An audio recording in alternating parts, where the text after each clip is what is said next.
What is up, everybody? Matt Moda here to give you my favorite NFL player prop picks. We're talking Thursday night football tomorrow or today, depending on when you're watching this. But we got Vikings versus Chargers. Should be a decent game. I'm only going to have one player prop that we're locking in. I should say one player that we are backing. I am taking that one player for a pretty juicy ladder climb. Pretty confident in the plays that we have for Thursday night football tomorrow. Before we get into that, let's recap all of week 7 from Thursday night to Monday night. Now, it was a week in the green, so I'm not going to complain about making money. I feel like I'm saying this every single week, so I don't want to sound like a broken record. It's just been a very frustrating week in what's been a very frustrating season. Thursday night football went really well, and I already recapped a lot of this, so I'll be quick here. But Judkins lost that one. He ended on exactly 84. Tyler Higbee had 20 receiving yards in the literal first drive of the game, had -1 the rest of the day. Baker just had a bad game. I can't complain about that one. He was just terrible. Jackson Smith and Jigba, he's having like a historical season. I've bet him twice. I've lost those bets both times. The first time I had him on yards, it was the only game in which he did not hit 80 receiving yards, was when I bet him. Then last week, I decided to go with the longest reception.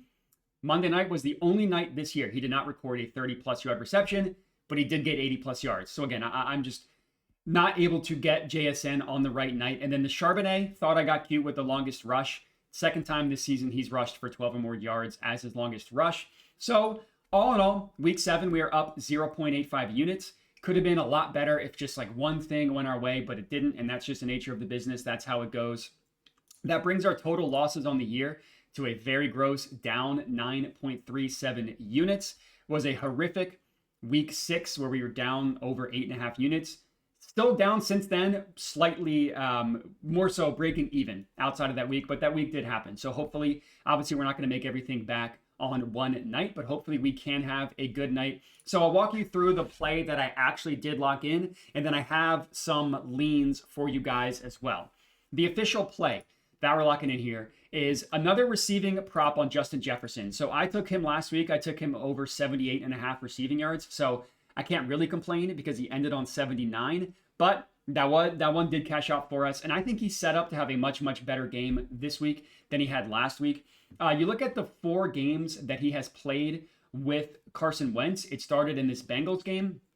Now, he only had 75 receiving yards in this game, but you have to remember the game script of this game. They won, the Vikings did, by 38 points. You can tell that here on Props Madness. They won by 38 points. So yeah, they didn't throw the ball that much. He still had 7 targets, which is good. 75 receiving yards, which is good. The Vikings had 2 separate defensive touchdowns in this game. That's just not going to happen. The next 2 games, in 2 close games, 126 receiving yards on 11 targets. That's amazing. Exactly what you want. And 123 receiving yards, also on 11 targets. That's amazing. That's exactly what you want. And then the 79 yards last week, but the most important thing here, targets. 10 targets. So you look at the 4 games he's played with Carson Wentz. You look at these last 4 games. He's averaging 100 receiving yards per game. He is averaging, you go to his targets, which you can do on Props Madness. You look at total targets. He's averaging about 10 targets per game, and he's averaging about 7 receptions. Those are really, really good numbers. Even one of the games he went under still had 10 targets. That's fantastic. One other thing that I want to mention about this game. So it wasn't Justin Jefferson, right? He had a good game, not a great game. Guess who blew up? Jordan Addison had 12 targets, 128 receiving yards. Now, both Jordan Addison and Justin Jefferson went for 100 plus against the Steelers. So they can both go off, of course. But I do think that it's going to swing back the other way, back to Justin Jefferson from Jordan Addison, who had a fantastic game last game. Now, one look I do like for Jordan Addison, I'll mention this as a lean, is his longest reception.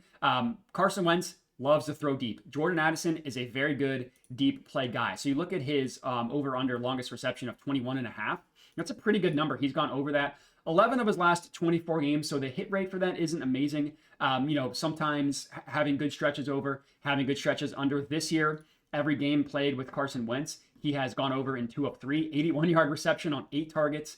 6 targets. Most of this stuff was short. Browns do have a good defense. And then against the Eagles, he had a bunch of deep plays against the Eagles. So I do like Jordan Addison's longest reception, not tracking that whether it hits or not. But the Justin Jefferson receiving yards, I do think is really, really good. In terms of the matchup against the Chargers, as you can see, They're not an amazing matchup by any means. I mean, 7 of their last 15 receivers against them have gone over. The Colts had a pretty good day through the air against them. I mean, Michael Pittman hit his over. Alec Pierce crushed his over, 10 targets for him. Against the Dolphins, who can't do anything, it was really just Jalen Waddle who did anything against them. The Commanders had some big plays. McCaffrey, Deebo Samuel had some big games. And then the Giants couldn't do anything except for Slayton. But then Cortland Sutton had 118 yards against them. So I'm not necessarily saying that they're like the best matchup in the world. One thing that I do like about Props Madness is if you hover over the team that they're playing, it kind of gives you a bunch of different information about the matchup. Now you can see they're like middle of the pack in most categories. Now receiving yards allowed, they're actually allowed the 7th fewest. So they look like a bad matchup, a good defense in that regard. But if you go down the categories, you see that the D rank versus position. So that's saying like, okay, how do they actually rank in the specific position that we're talking about? And in this case, we're talking about wide. So how do they perform against players that line up wide? So basically, this is telling you that the Chargers allow the 10th, 11th most receiving yards, specifically to wide receivers lined out wide, which you can kind of infer from there. If they allow the 7th fewest receiving yards, means they don't allow anything to the tight end. They don't allow anything to the slot receiver or to the running back. So anything that they do allow is to the wide receiver. Obviously, Justin Jefferson, he lines up. I mean, you can tell he lines up 69, very nice % out wide, 27% in the slot.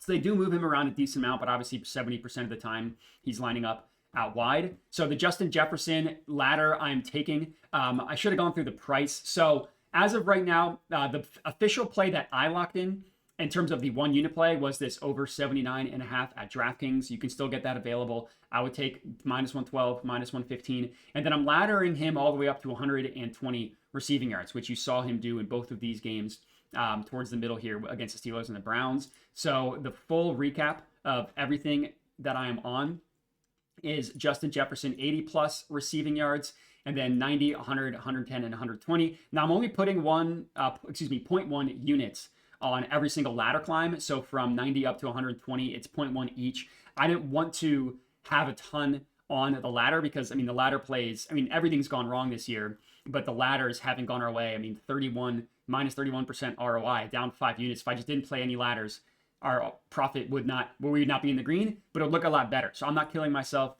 over the ladders, but I do think that he can get up to 120 receiving yards, which we saw him do against a good defense in the Browns, and then against a Steelers defense that does allow passing yards. So much better matchup against the Steelers, but I do like this a lot with Justin Jefferson. I mentioned another lean here is the Jordan Addison longest reception. One other play, I don't like the Chargers team is weird. Their offensive line is incredibly banged up. They don't really have a running back, and their receivers, it's like Russian roulette. So I don't really like anything with their receivers. The one play that if I did have to lock in a receiver, it would be Ladd McConkey. Now, for the year, it's a gross season for him, right? He had a good week 1 and then really nothing for a month after that, finally coming around in these last 2 games. So 9 targets, 100 receiving yards, 15 targets, now only for 67 yards, but still 15 targets is fantastic.